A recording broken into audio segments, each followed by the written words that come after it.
वडोदरा का कोई भी मतदाता मतदान प्रक्रिया से जुड़ी हुई जानकारी अगर हासिल करना चाहता हो तो वडोदरा की नई कलेक्टर कचहरी पर एक क्यूआर कोड स्कैन कर आसानी से हासिल कर सकता है। दरअसल वडोदरा शहर में नई कलेक्टर कचहरी शुरू करवाई गई है। वहां पर मतदान जागृति के लिए क्यूआर कोड भी रखवाया गया है। इस क्यूआर कोड को स्कैन करने के बाद कोई भी मतदाता मतदान प्रक्रिया से जुड़ी हुई सारी जानकारियां आसानी से हासिल कर सकता है। उसी के मद्देनजर नई जिला कलेक्टर कचहरी पर आज एक कार्यक्रम का आयोजन भी हुआ था।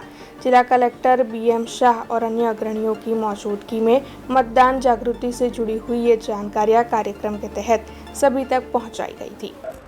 દરેક મતદાર ઇલેક્શન કમિશન ઓફ ઇન્ડિયાની વેબસાઇટમાં જઈ અને પોતાનું નામ સર્ચ કરી શકે સરળતાથી. એના માટે ક્યુઆર કોડ સર્ચ કરેલ છે. ક્યુઆર કોડ જનરેટ કરેલ છે તેની અંદર સ્કેન કરવાથી સીધી જ ઇલેક્શન કમિશન ઓફ ઇન્ડિયાની વેબસાઇટમાં મતદાર પોતાનું નામ, પોતાનું મતદાન મથક અને તમામ વિગતો જાણી શકે છે.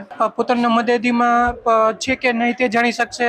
પોતાનું ચૂંટણી કાર્ડ ઈ-ઇપિક સ્વરૂપમાં ડાઉનલોડ કરી શકશે. જે રીતના આપણે આધાર કાર્ડ ડાઉનલોડ કરી શકીએ છીએ એ રીતના ચૂંટણી કાર્ડ પણ ડાઉનલોડ કરી શકીએ છીએ. ડાઉનલોડ કરી શકશે.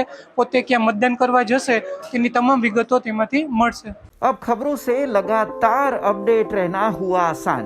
BRG न्यूज आपके मोबाइल स्क्रीन पर।